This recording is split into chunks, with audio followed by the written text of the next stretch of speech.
Olá, amadinhos! Sejam bem-vindos a mais uma aula, né? Só que essa aula é uma aula diferente, porque é a aula da revisão geral, tá certo? Da unidade 3.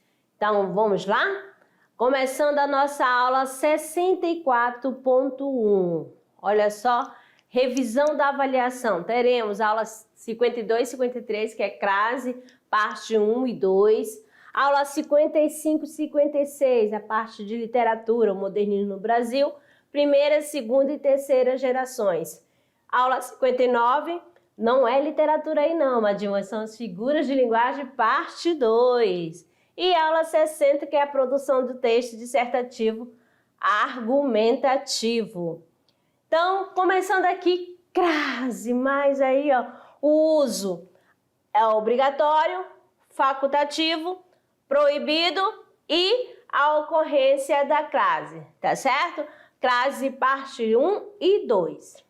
Quando a gente deve usar crase? Presta atenção aqui, amadinho. Vamos relembrando aqui o que é crase, amado. É quando eu tenho duas letras iguais. Qual é essa letra? Letra A, né? Só que assim, A vai ter uma fusão. A com a preposição mais o A do pronome demonstrativo, tá bom? O pronome demonstrativo mais o pronome relativo a qual e suas derivações, tá certo? Então você tem que ter muito cuidado. Quando eu vou usar crase diante de palavras femininas, quando não usa crase diante de palavras masculinas, palavras repetidas também. Então vamos lá no primeiro processo aqui. Vamos com calma, acho que eu estou muito acelerada. Vamos lá, começando de olho na tela aqui, na regrinha. Temos o seguinte, devemos usar crase antes de palavras femininas. Sim, nos pronomes demonstrativo, aquele, aquela, aquilo. Nos pronomes de tratamento, senhora, senhorita, dona. E nas expressões, né, femininas, à noite, à direita, à esquerda, à medida que, à maneira de, à moda de e na indicação de horas. É esse daqui, ó, casos obrigatórios. Agora, casos facultativos. Ó, há 3 casos em que o uso da crase é facultativo. O primeiro, diante de nomes de pessoas do sexo feminino. Vamos lá, primeira.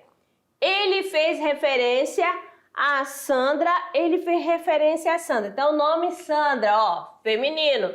Então, aqui o uso é facultativo, amados. Diante de pronomes possessivo feminino, obedeço a minha sobrinha, obedeça a minha sobrinha. Não vai mudar nada na pronúncia, tá bom? Só você colocar o acento grave ou não. Depois da preposição até, também fica uso facultativo. Fomos até a feira. Fomos até a feira. Posso ou não usar o acento indicativo de crase? Olha só esse esqueminha, ó. Locuções femininas de circunstâncias ou instrumento. Presta atenção. A vela, a bala, a vista, a mão. Nome de mulher só reforçando. Levou objeto a Maria. Então, ali é o uso facultativo. Antes de, ó, indicação de localidade, né? Ó, África, Ásia, Europa, Espanha, Escócia, França e Holanda. E até, como já foi falado, vamos até a praça. Pode vir acompanhado com acento ou não.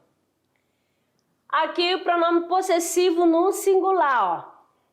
O que nós temos aqui, ó? Escrevi às suas irmãs. Olha só, o pronome, você vê aqui, ó. Que pronome? Aqui tem um pronome possessivo, sua está no plural.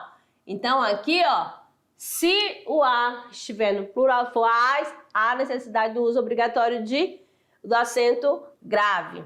Escrevi às suas irmãs. O que eu tenho? Aqui eu só tenho a preposição. E ó, o sua está no plural. O azinho está no singular, então ele vai permanecer no singular. Por quê? Ele é apenas preposição, tá certo? Ó, 6 casos proibidos, né, do uso, né, de crase, onde não ocorre. Diante de verbos no infinitivo, a criança começou a chorar. Diante de pronomes, antes de a mais uma palavra pluralizada, antes do artigo definido um em uma, antes de palavras masculinas e diante de palavras repetidas, de palavras semelhantes, palavras iguais. O bandido ficou frente a frente com o assaltante, frente a frente. Tomou gota a gota do remédio amargo. Então, você já percebe, gota a gota. Tá repetida? Então, não usa. Os 7 pecados mortais da crase, ó. Vamos lá, reforçando. Antes, andava todos os dias a pé. Pé, tá aqui a palavra masculina. Então, esse aqui, ó, não é necessário colocar crase. É proibido, amado, aqui. Vamos lá, antes de artigo indefinido, chegar a um veredito, ele é inocente, aqui ó, pronome indefinido, ou o artigo indefinido. Antes de verbo, voltar a estudar, ó, depois de anos. Antes de alguns pronomes, não entreguei a ela o documento, olha aqui, ó, olha só, ela é o pronome reto. Quando antes do a houver preposição, começaram perante, olha que é preposição, a delegacia. Antes de expressões de tratamento, entregou o envelope à vossa senhoria. Olha aqui para o nome de tratamento. Quando a estiver no singular e a palavra seguinte no plural, deu material a pessoas desconhecidas. Então, se tivesse aqui esse azinho no plural, ó, deu material às pessoas desconhecidas. Como apareceu no singular, não há necessidade, tá certo? Agora, literatura, né? O modernismo, né? No Brasil, primeira fase, né? Que você já sabe que acontece de 1922 a 1960, essa questão do modernismo, tá certo? Então, vamos lá. Aqui nós temos o seguinte, né?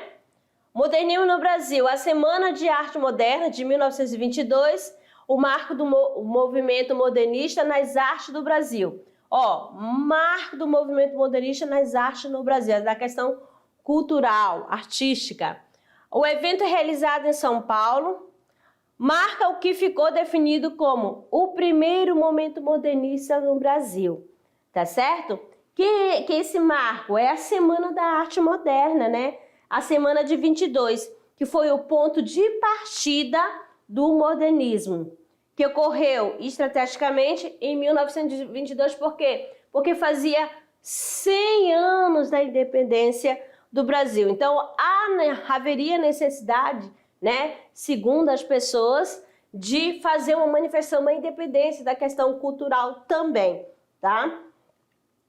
Uma busca, né, por uma independência artística e cultural. Aqui, esse evento, né, que aconteceu no Teatro Municipal, resumiu o quê? O comportamento artístico do país, desde 1911, quando começaram a aparecer as primeiras manifestações modernistas. A mostra influenciou as artes plásticas, o teatro, a literatura, transformando-se em um divisor de águas no setor brasileiro. Então, este evento foi entre 11 e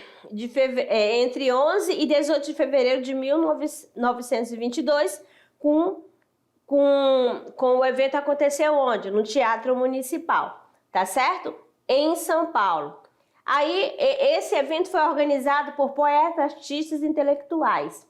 Quem estavam envolvidos, direto e indiretamente? Nós tínhamos o músico Heitor Villa-Lobos, né, os pintores Anita Malfatti de Cavalcante e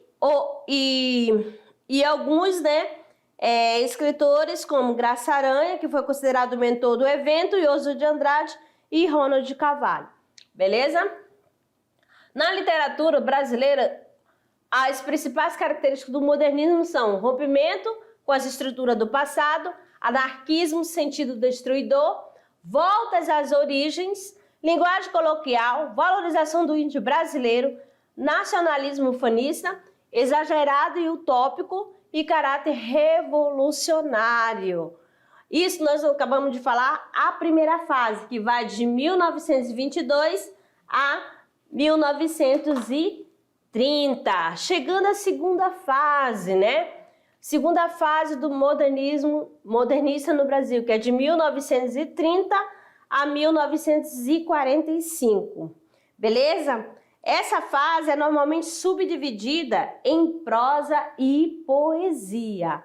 Tá certo? Então, qual o foco? Divulgação dos textos em prosa, formação de grandes romancistas e poeta. Qual o objetivo? Romance caracterizado pela denúncia social, verdadeiro, documento da realidade brasileira, atingindo um elevado grau de tensão nas relações do eu com o mundo. O que nós temos também relacionado a isso, né? Quais são as características dessa segunda fase? O retorno de elementos clássicos, o soneto, reflexões filosóficas, religiosidade e espiritualidade, denúncia social, existencialismo. Quais os principais autores na prosa? Aqui nós temos Dionélio Machado, Érico Veríssimo, José Lins do Rego, Graciliano Ramos, Raquel de Queiroz e Jorge Amado. Terceira fase, a terceira geração, de 1945 a 1960, amadinho. Olha só. A prosa, quer seja no romance ou nos contos, busca uma literatura intimista, de sondagem psicológica, introspectiva, com destaque para Clarice Lispector. Ao mesmo tempo, o regionalismo adquire nova dimensão com Guimarães Rosa e sua recriação dos costumes e da fala sertaneja, penetrando fundo na psicologia dos jagunços do Brasil Central. Essa terceira fase, quem que se destacou, como já foi dito, foram os prosadores, Clarice Lispector e João Guimarães Rosa. Enquanto ela dá uma nova dimensão, ou seja, mais complexa e elaborada, para a prosa psicológica, ela realiza uma nova renovação regionalismo, criando uma linguagem própria. E na poesia, amadinho, quem que se destacou? O grande nome dessa época é João Cabral de Melo Neto, criador de uma poética original em que a emoção existe, mas é transmitida por meio de coisas concretas, como a pedra, a faca, a mesa.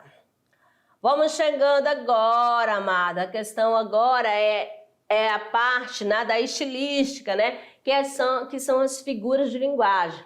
Trabalhando aqui a parte 2, esse recurso que não deixa também de fazer presença nas poesias, nos textos, nos romances também, tá certo?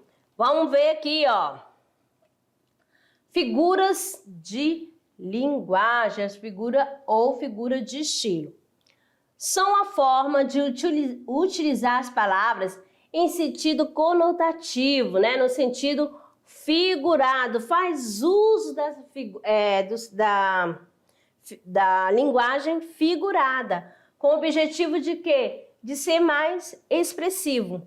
Aí nós temos aqui, as figuras de som, que também são chamadas de harmonia ou figuras sonoras, que vão fazer o quê? Vão destacar o som das palavras. Temos também a figura de construção de sintaxe, que trabalha o quê? A construção da frase. E figuras de pensamento, que trabalham as palavras dentro do ponto de vista de seus significados. Vamos aqui a figuras de pensamento. Metáfora. O personagem do livro tem um coração de pedra. O que quer dizer esse coração de pedra? que é um coração assim duro, né? De difícil aceitação, né? Aí nós vamos lá. Metonímia, a gente vai usar o que é metonímia?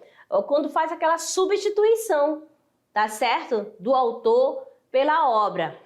Vamos lá para você entender aqui. Nas horas vagas, leia o Machado de Assis. Então aí ele está fazendo uma troca. Isso aqui, a figura de pensamento presente é a metonímia. Por quê? Faz a troca do autor, né, pela obra. Tá certo? A obra pelo autor. Beleza? Quando ele fala, ele não tá lendo Machado de Assis, mas sim a obra de Machado de Assis. Beleza? Vamos lá, comparação, ó. Esperto como uma raposa. O que a raposa é? A raposa é muito inteligente, ela é hábil, né? Catacrese, né? É uma metáfora desgastada, né? O pé da cadeira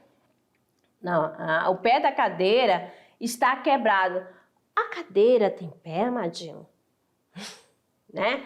Então faz essa comparação. A prosopopeia, o vento suspirou essa manhã. Então adquire, né? Atribui, na verdade, uma característica humana a seres inanimados. Tá certo? Vamos lá, sinestesia, aquele choro amargo e frio me espantava. Então faz uso, né, dos órgãos do sentido, faz a mistura amargo. Olha só, paladar frio, olha só, tato. Ironia, ele é um santinho mesmo. Será que realmente é um santinho? Né? Daí ele está sendo irônico, né? Quer dizer que é elevado. Hipérbole já é a questão do exagero. Estou morrendo de fome. Eufemismo é usado para amenizar uma situação. Ó, ele foi para o céu, quer dizer assim, que ele partiu, que ele morreu. A antítese, quando os tiranos caem, os povos se levantam. Ó, ideias opostas umas próximas, tá? Cair e levantar.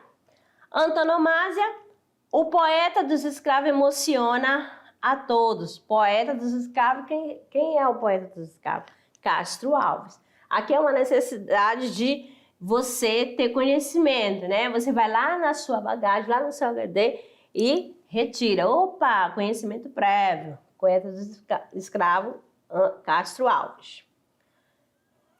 Falando da questão, saindo lá das figuras de linguagem, chegando agora com a produção de texto, texto dissertativo e argumentativo. Qual é a função do texto dissertativo e argumentativo?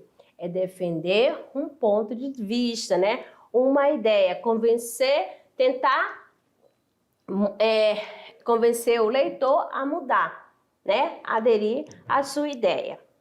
Então, esse daqui é o texto dissertativo argumentativo que é cobrado na redação do Enem, né? Pela banca.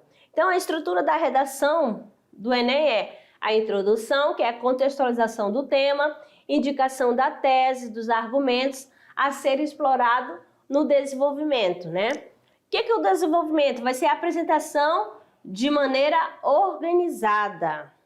E a conclusão é o fechamento do texto e a apresentação da proposta de intervenção. Aqui no desenvolvimento, você vai poder fazer uso, né, de argumentos assim, de raciocínio lógico, de autoridade e sempre contextualizando. E vocês serão analisados, né, avaliados na competência 1, ó, modalidade da escrita formal da língua portuguesa. Na competência 2, a estrutura do texto dissertativo argumentativo em prosa e o repertório sociocultural. Na competência 3, seleção, articulação, organização e interpretação das informações. Competência 4, coesão do texto, uso do mecanismo de articulação. E a competência 5, a proposta de intervenção, que respeite os direitos humanos e que possua, né, agente, ação, modo, meio, efeito e detalhamento. E não esquecendo da questão da impessoalização, né, que é a estratégia utilizada para omitir a voz do autor do texto, né, para tornar o texto impessoal. O que é necessário? Você vai fazer uso do discurso na terceira pessoa. Sim, Aí, não evitar usar a primeira pessoa de discurso, né? Ó, sempre a primeira pessoa, evitando eu, né? Eu acho, nós achamos, evite a primeira pessoa. E utilizar a voz passiva, nota-se, e usar sujeito indeterminado. Então, o que é a introdução no texto, né? Olha só, quais são os conectivos que você vai usar, os elementos coesivos. Inicialmente, primeiramente, desde já, ó, para dar ideia de continuação. Além disso, do mesmo modo, acresce também, ainda por cima, bem como, igualmente, de conclusão. Enfim, dessa forma, em suma, nesse sentido, portanto, afinal, de tempo, logo após, ocasionalmente, posteriormente, enquanto isso, imediatamente, não raro, concomitantemente. De causa, nós temos aqui, ó, inicialmente, do mesmo modo, primeiramente, antes de tudo, desde já. Exemplo, então, por exemplo, isto é, em outras palavras, ou seja, quer dizer rigorosamente, dizendo, falando, e semelhança, igualmente, segundo, conforme, assim, também, portanto, e de acordo. Beleza? Aqui são algumas expressões que você pode usar, né, como elemento coesivo ou conectivo no seu texto, tá certo? Amadinhos, aqui eu desejo uma boa avaliação para vocês, tá certo? Eu tenho certeza que vocês estudaram e essa revisão ajudará vocês. Faça com calma, beleza? Prova. Até lá.